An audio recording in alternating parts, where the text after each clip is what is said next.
Have you ever felt the heartbreak of forgetting a cherished memory, a loved one's face, or even a simple moment that once brought you joy? At 80 years old, I thought my sharp mind was gone forever, until I discovered a forgotten oil that changed everything with just one spoonful. In this video, I'm sharing my emotional journey of reclaiming my memory, reliving precious moments, and feeling alive again. You need to watch until the end because I'll reveal the exact secret behind this life-changing oil, the simple steps you can take to unlock your brain's potential, and how this one discovery could transform your life or someone you love. Don't miss the hope and clarity waiting for you. Before we begin, I would appreciate it if you like this video. You can help me continue to spread the old age lesson. If you haven't subscribed yet, I recommend you subscribe and turn on the bell so you don't miss any videos. If you like this video, please comment number 1. If you don't like it, comment number 0 to let me know, so I can make a better video for you. Now let's get started. The lapses began as whispers, so subtle I barely noticed them at first. They were fleeting moments, like a breeze passing through an open window, leaving no trace but a faint chill. Details I once held effortlessly in my mind, names, dates, the rhythm of my daily routines, began to slip through my fingers like water, impossible to grasp. It started with small things, innocuous enough to dismiss as quirks of age. I'd walk into a room, purposeful and determined, only to stand there, staring blankly, the reason for my presence vanishing into a mental fog. I'd open the refrigerator door, the cold air brushing my face, and find myself at a loss, unsure what I'd come to retrieve. Mornings brought a new kind of disorientation. I'd wake, blinking into the soft light filtering through my curtains, and struggle to pin down what day it was or what I had planned. Was it Tuesday? Did I have an appointment? The calendar on the wall became a puzzle, its grid of days mocking my confusion. Then came the words, or rather, their absence. In the middle of a conversation, a simple word would evade me, as if it had slipped out of my mind's reach just as I stretched for it. I'd be chatting with my daughter, trying to describe something as mundane as a chair, and all that came out was, "That thing you sit on." I'd laugh it off, waving my hand dismissively, but the laughter was a mask. My grandchildren, with their bright, curious eyes, would look at me with a mix of tenderness and unease, sensing something amiss. I'd crack a joke, desperate to divert their worry, but inside, a quiet fear was taking root, growing stronger with each forgotten word, each misplaced intention. One afternoon stands out in my memory, sharp and painful, like a shard of glass. It was a trip to the supermarket, a routine I'd followed for decades. The store was familiar, its fluorescent lights, the hum of the freezers, the neatly stacked aisles I could navigate with my eyes closed. Or so I thought. I filled my cart, paid at the register, and stepped out onto the sidewalk, the weight of the grocery bags tugging at my arms. But then, I froze. The world around me seemed to shift, the streets stretching out in unfamiliar directions. The signs above the shops, the flow of traffic, the faces of passers-by, all of it felt alien, as if I'd been dropped into a foreign city. My heart pounded, a lump rising in my throat. I stood there, paralyzed, trying to summon the mental map that had guided me home countless times. Minutes passed, long, agonizing minutes, before a flicker of recognition returned, and I found my way back, my steps heavy with dread. When I reached home, my daughter was waiting. She took one look at my pale face, the tremble in my hands, and knew something was wrong. I tried to downplay it, mumbling about being a little distracted, but the truth spilled out in halting words. Her eyes filled with tears, and she wrapped her arms around me, her embrace both a comfort and a confirmation of my fears. "Dad, we have to do something," she said, her voice breaking. "This isn't normal." From that moment, my family's vigilance intensified. My eldest grandson, barely out of his teens, offered to help manage my bank accounts, his young face serious as he navigated online portals I no longer trusted myself to understand. My daughter began accompanying me to the store, her presence a quiet reassurance but also a reminder of my diminishing independence. My son-in-law made a habit of checking the appliances whenever he visited, ensuring I hadn't left the stove on or the iron plugged in. Their care was a lifeline, but it also stung. It made me feel like a child again, incapable of the simplest tasks. The world outside my home, once a place of freedom, became a labyrinth of potential missteps. I grew wary of leaving the house, haunted by the fear of getting lost again. Cooking, a passion that had once filled my evenings with the warmth of simmering sauces and the clatter of pans, turned perilous. One evening, I left a pot on the stove too long, the acrid smell of burning metal snapping me out of a daze just in time to prevent a fire. Conversations with friends, once a source of joy, became fraught with anxiety. I'd start a sentence, only to lose its thread, the words dissolving mid-thought. Worse, I'd repeat stories, old anecdotes I thought were fresh, unaware of the polite nods and exchanged glances around me. My independence, my confidence, my sense of self, they were crumbling piece by piece, and the more I noticed, the deeper my fear grew. What would come next? Would I wake one day unable to recognize my own reflection, my own family? Yet, amid this slow unraveling, something unexpected emerged, a glimmer of hope sparked by an unlikely source. It began with a visit to the neurologist, urged by my daughter's insistence. The waiting room was a gallery of faces like mine, older, lined with experience, shadowed by uncertainty. Some sat alone, their hands folded tightly in their laps. Others were accompanied by children or spouses, their eyes mirroring my own mix of fear and resignation. When my turn came, the doctor was kind but unflinching. He asked about my habits, my family history, and my symptoms. Then came the tests, deceptively simple tasks that exposed the cracks in my mind. He asked me to remember 3 words: apple, chair, clock. I nodded, confident, but when he asked me to repeat them minutes later, my mind was a blank slate.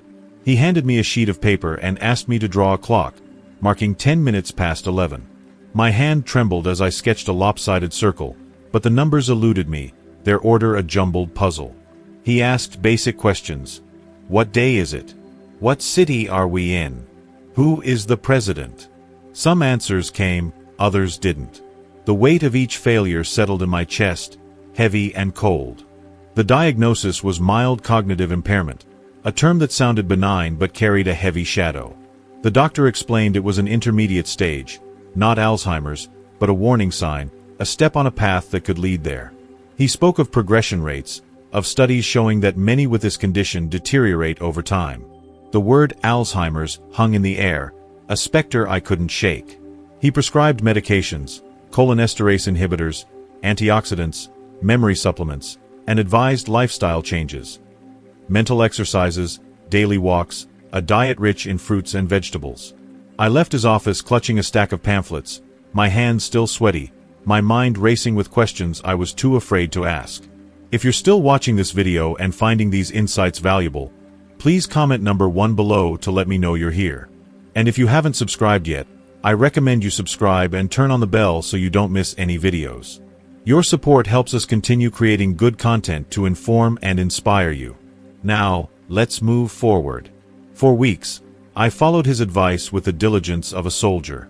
I swallowed pills each morning, omega-3 capsules, ginkgo biloba, phosphatidylserine, my breakfast table resembling a pharmacy counter.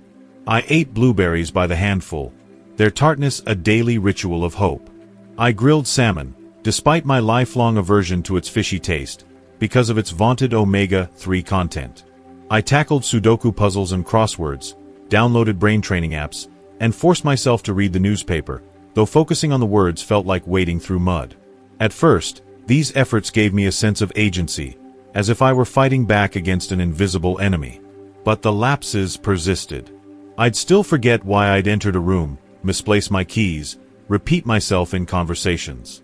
The fear grew sharper, a constant companion. What if this was it? What if I were slipping toward a future where I'd lose not just memories, but myself? One afternoon, as despair began to settle like dust, I found myself in the neighborhood park, sitting on my usual bench beneath the sprawling branches of an old oak. Children laughed on the playground, their voices mingling with the rustle of leaves and the distant chirping of birds. It was there, in that quiet moment, that I ran into Anthony, a friend and neighbor I'd known for decades. At 82, he looked remarkably vibrant, his eyes sharp, his step steady, his conversation as lively as ever. We talked about the past, about friends we'd lost, about the fragility of life at our age. Emboldened by his warmth, I opened up about my struggles, the forgotten words, the disorienting trip to the supermarket, the doctor's diagnosis. Anthony listened, his face calm and attentive, and when I finished, he leaned in, a faint smile playing on his lips. "I went through something similar," he said softly, as if sharing a closely guarded secret. "But I found something that changed everything." The words that followed caught me off guard: extra virgin coconut oil.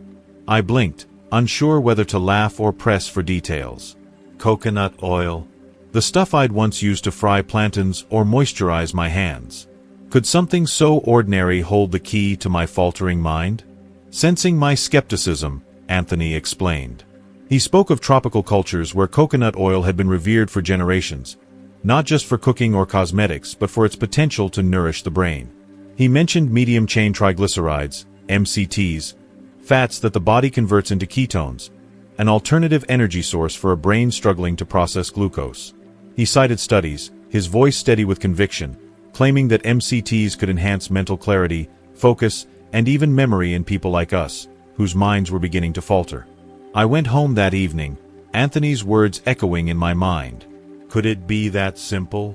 I was skeptical, but a spark of curiosity flickered within me. The next morning, I drove to the health food store, my hands gripping the steering wheel a little tighter than usual.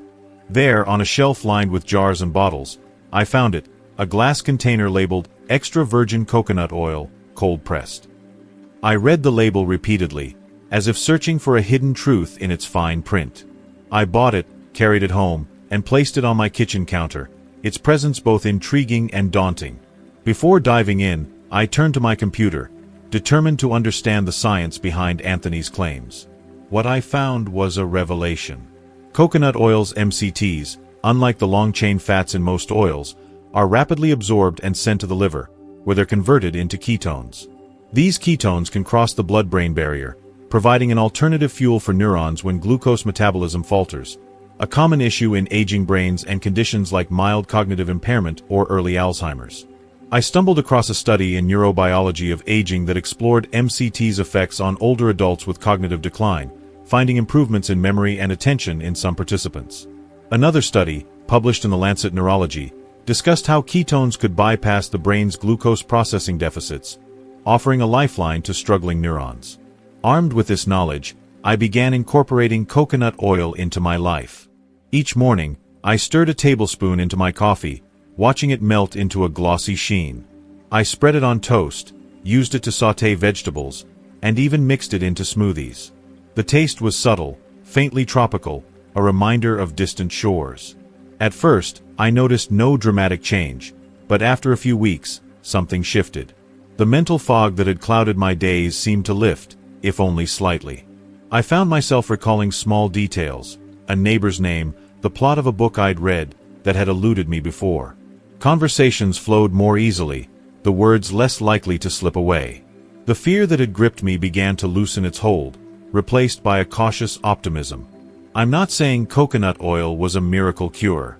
The lapses didn't vanish entirely, and I still relied on my family's support, my medications, and my mental exercises. But for the first time in months, I felt a sense of agency, a belief that I wasn't just a passenger in my own decline. My daughter noticed the change, her eyes brightening when I recounted a story without stumbling. My grandchildren teased me less about my senior moments, their laughter warmer, less tinged with worry. Anthony's chance encounter in the park had given me more than a remedy.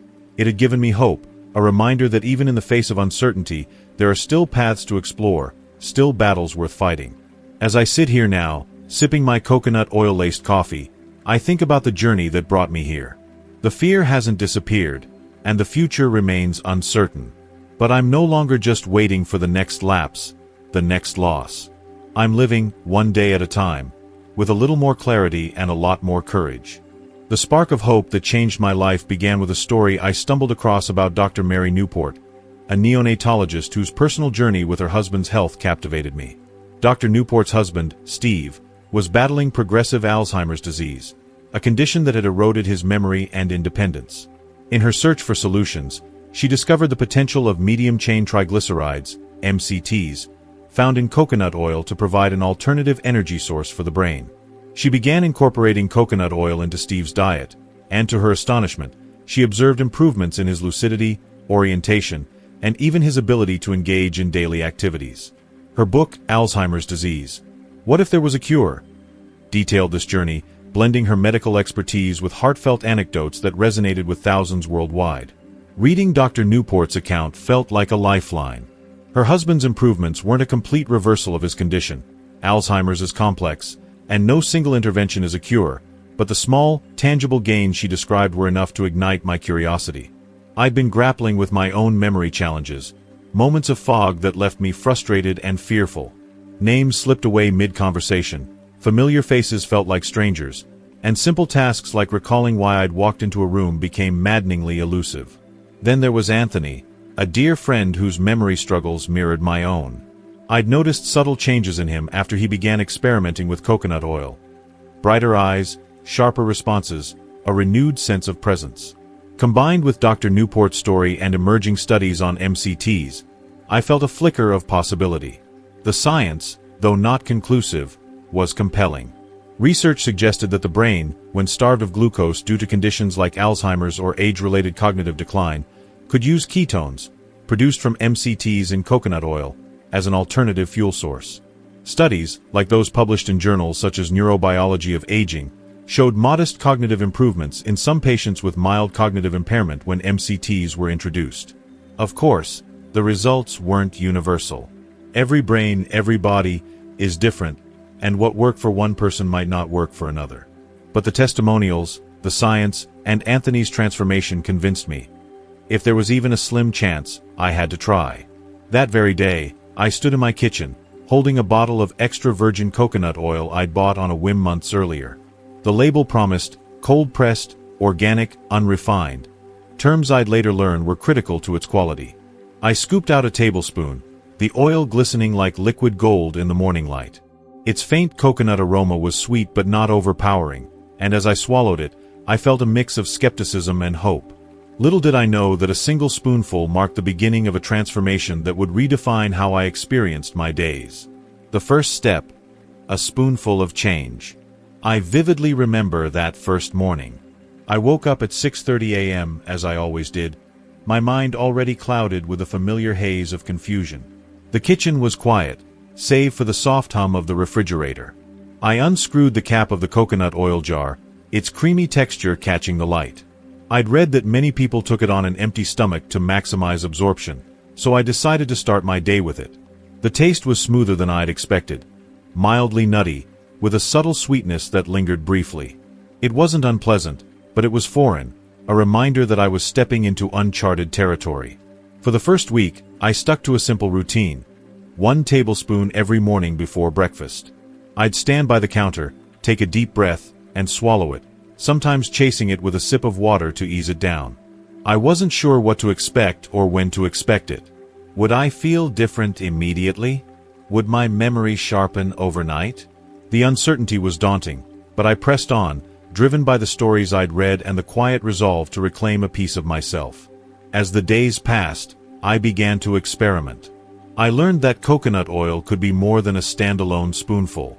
One morning, inspired by a recipe I found online, I stirred a teaspoon into my black coffee, watching it melt into a glossy sheen.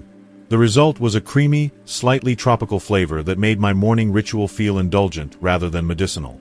Other days, I drizzled it over oatmeal, its richness complementing the oat's simplicity. I even started using it to cook. Scrambling eggs in a small dollop of coconut oil gave them a delicate, nutty flavor. Incorporating it into my routine felt seamless, almost enjoyable, and I began to look forward to these small moments of self-care. If you're still watching this video and finding these insights valuable, please comment number 2 below to let me know you're here. And if you haven't subscribed yet, I recommend you subscribe and turn on the bell so you don't miss any videos. Your support helps us continue creating good content to inform and inspire you. Now, let's move forward. Early signs. A glimmer of clarity. The first week passed without fanfare. My memory lapses persisted, misplacing my glasses, often perched on my head, forgetting why I'd opened the fridge, or struggling to recall a neighbor's name. But around the second week, something subtle shifted. I was on the phone with my daughter Sarah, when she casually mentioned Mr. Ernest, a neighbor from years ago who used to walk his dog past our house every afternoon. Without hesitation, I replied, "Oh, Mr. Ernest. He had that big German shepherd Bruno, and always wore that worn-out brown cap. There was a pause on the line. Then Sarah laughed, her voice tinged with surprise. "Dad, since when do you remember details like that?" We chuckled, but her words lingered. She was right. Before, my mind would have drawn a blank, or I'd have pieced together a vague, incomplete memory. This time, the details had surfaced effortlessly, like a photograph coming into focus. It wasn't a dramatic revelation, but it was enough to make me pause and wonder. Over the next few days, I noticed more small victories. At the grocery store, I relied less on my scribbled shopping list, recalling items with a clarity that felt foreign. During visits with my grandchildren, their names, Emma, Lucas, and little Sophie, rolled off my tongue without the usual hesitation. In conversations with friends at the community center, I found myself completing sentences without that dreaded mid-thought blankness. These moments were subtle but profound, like rediscovering a skill I'd thought was lost forever. A turning point, rediscovering the past. The real turning point came one Sunday afternoon, surrounded by family. My children and their spouses had come over for lunch, a rare gathering that filled the house with laughter and warmth. As we lingered over plates of roast chicken and mashed potatoes, the conversation turned to a long-ago family trip to a countryside cabin. My kids reminisced about the lake, the rickety rowboat, and the campfire songs. For months, I'd listened to these stories silently, unable to contribute as my memories felt locked away. But that day, something clicked. I began to speak, my voice steady and clear. "That was Lake Thompson, wasn't it?" We drove up in that old blue Ford station wagon, and we were singing Sweet Caroline on the way because the kids wouldn't stop begging for it. My daughter's fork froze mid-air. My son-in-law burst into laughter, clapping his hands. "Dad, you're pulling out details we forgot." Sarah's eyes sparkled with a mix of disbelief and joy. "It's like you've gotten 10 years of memory back." In that moment, I felt a rush of pride and relief. These weren't fleeting flashes of clarity. They were signs that my mind was waking up, reconnecting with parts of myself I'd feared were gone. I wasn't just recalling facts. I was reliving moments, feeling the texture of those memories, the crunch of gravel underfoot, the warmth of that summer sun, the sound of my children's laughter. It was as if my brain, long shrouded in fog, was beginning to clear. Beyond coconut oil, a holistic transformation. While coconut oil was the catalyst, I soon realized that true change required more than a single ingredient. My memory improvements were encouraging, but I wanted to sustain and build on them. I began to see my brain as a muscle that needed exercise, nourishment, and rest, and I committed to a broader lifestyle overhaul. Nutrition. For years, my diet had been a mishmash of convenience foods, sugary cereals, packaged snacks, and fast food burgers. I loved my morning coffee with 2 heaping spoonfuls of sugar and an afternoon cookie, or 3. But research suggested that high sugar intake and processed foods could exacerbate cognitive decline. So, I started small. I cut back on sugar, swapping it for a pinch of cinnamon in my coffee, which added a warm, spicy note without the glycemic spike. I filled my plate with brain-boosting foods, spinach, kale, broccoli, carrots, and fatty fish like salmon, rich in omega-3s. Blueberries became a daily staple, their antioxidants a small gift to my neurons. These changes weren't just for my brain. I felt more energetic, my body lighter and more responsive. Mental exercise. I began treating my mind like a muscle that needed regular workouts.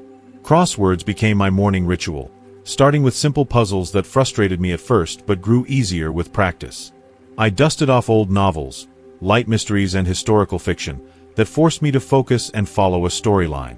I even set a weekly goal to learn a new word, like serendipity or ephemeral, and wove it into conversations or jotted it in a notebook. These small challenges kept my brain engaged, sharpening its edges. Social connection.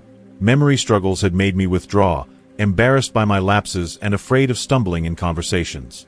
But isolation, I learned, only worsens cognitive decline. I pushed myself to reconnect. I called old friends, joined neighbors for coffee, and made a point to attend family gatherings, even when self-doubt crept in. Every chat, every shared laugh, felt like a workout for my brain, reinforcing neural pathways and lifting my spirits. Physical activity. I'd never been athletic, but I knew movement was critical. I started with short walks to the corner, savoring the fresh air and the rhythm of my steps.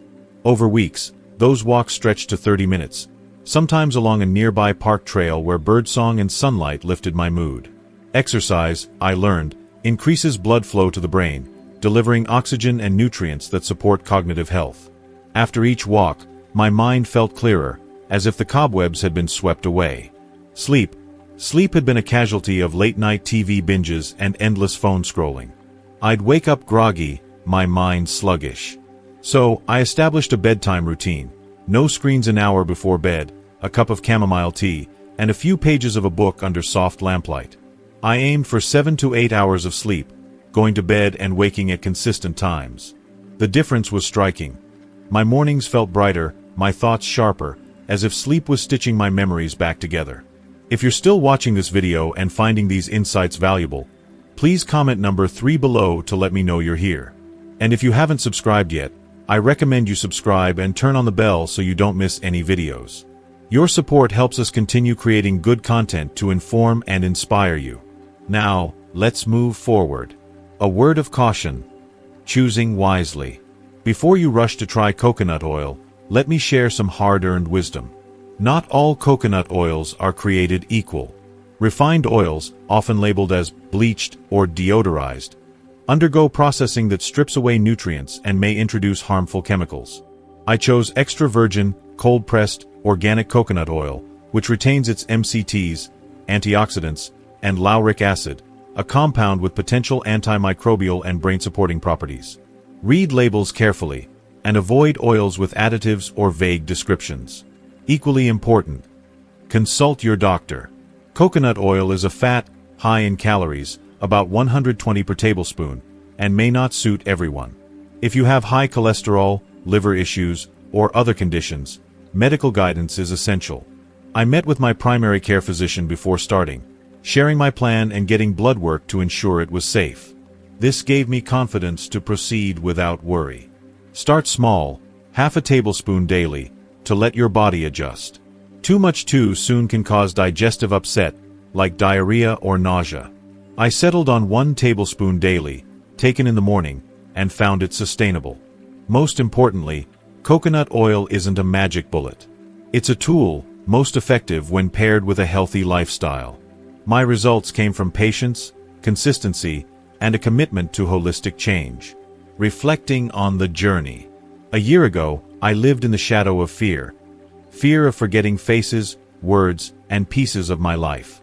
There were days I couldn't recall a neighbor's name or found myself silenced mid-sentence, grasping for a word that wouldn't come. The worst was the quiet dread that I was slipping away, that my identity was unraveling with each forgotten moment. Today, at 80, I feel like I've reclaimed a part of myself. I remember my grandson's birthday without checking a calendar. I share stories from my youth, vivid tales of fishing trips and first dates, with a clarity that surprises my family. I'm not perfect. Some days, the fog creeps back, and I fumble for a name or misplace my keys. But the difference is undeniable. I'm present, engaged, and hopeful. This wasn't a miracle. It was the result of small, deliberate choices: a spoonful of coconut oil, a walk in the sun, a crossword puzzle, a good night's sleep. It was the courage to try something new, to reject the idea that decline is inevitable. If I can find this clarity at 80, you can too. Start where you are, take one step, and keep going. Every moment you reclaim is worth it. Wow, what an incredible journey we've shared today. I hope my story of recovering my memory at 80 with just a spoonful of this forgotten oil has inspired you to believe in the power of hope and transformation. So, tell me, what's one thing you've learned from this video that you're excited to bring into your life? Maybe it's the secret of this forgotten oil or a new spark to boost your brain health. Drop it in the comments below. I can't wait to hear from you. If you like this video, please leave your comment below, and don't forget to like, share, and subscribe to our YouTube channel for more life-changing stories and tips to keep you thriving.